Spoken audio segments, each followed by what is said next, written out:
Actually, I recently dropped a video on my YouTube channel about the DJI Osmo Pocket 3 based on the experience I've had using the camera. But then I'm making this other video because that actual review, I did it with my normal professional camera. I'm talking about the use of a camera, and I'm not actually using the camera to film its own review. Now, it's currently over a week now that I've been using the DJI Osmo Pocket 3. It's nice and it's been doing quite amazing things, starting from the face tracking, talk about the quality of the footages, talk about the Osmo Pocket 3 shooting in 4K, shooting 24 frames per second up to 120 frames per second. If you're shooting in normal speed, you won't get up to 120 frames per second.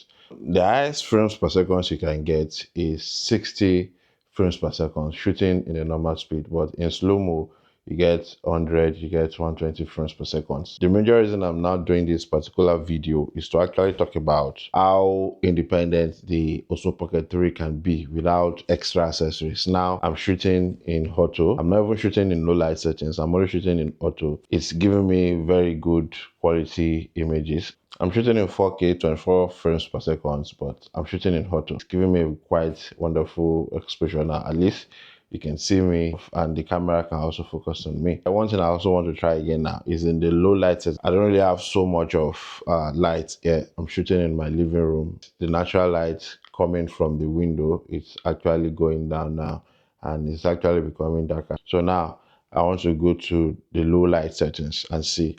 The exposure is actually changing. It's not really warm again. Now I'm shooting on low light and it's actually still giving me a good exposure. I even like the color it's giving me currently. One of the things I observed about a lot of videos I watch regarding the DJI Osmo Pocket 3 is the fact that a lot of individuals are trying to introduce accessories into the use of this Osmo Pocket 3. A lot of YouTube videos want to convince you into using ND filters, which is actually good. ND filters is good if you're shooting outdoor, but then even if you're shooting outdoor with the sunlight, you can still shoot on auto and you have a very good exposure. I had something like that in the last video I dropped on my YouTube channel, whereby I included a footage of me shooting during daylight with very bright sunlight in auto settings, and it is quite colorful. One thing I just figured out about the Osmo Pocket 3 is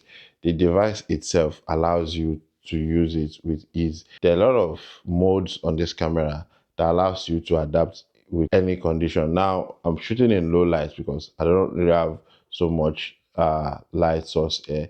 Now I'm shooting in low light and I'm still having a good exposure.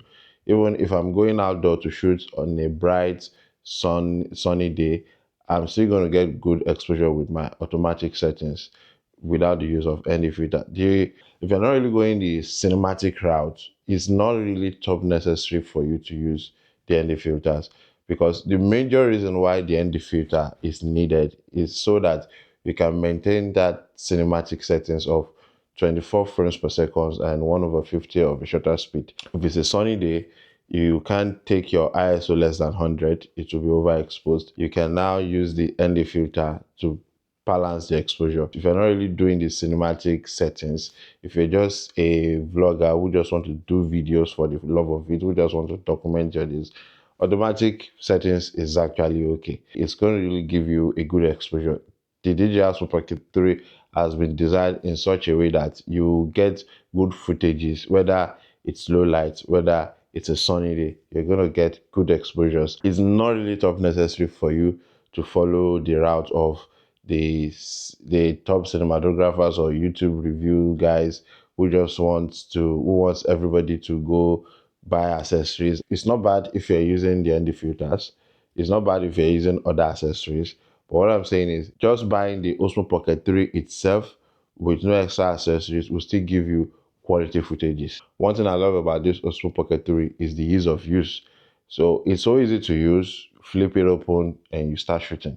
I don't think anybody's using the Osmo Pocket 3 for cleanse jobs. If you're doing cleanse jobs, then you want to get the best quality for the cleanse. That's when you do not want to mess up with your settings. That's when you want that very smooth videos, that cinematic feel videos to deliver to your client. And that's when we're talking about professional uses of professional cameras. That's when you have the budget to invest in gadgets or you rent gadgets. But now we're talking about DJI Osmo Pocket 3, where all we want to do is just vlog like this, make videos of our days, document things, tell our stories, make BTS of your shoot. For example, I'm a photographer.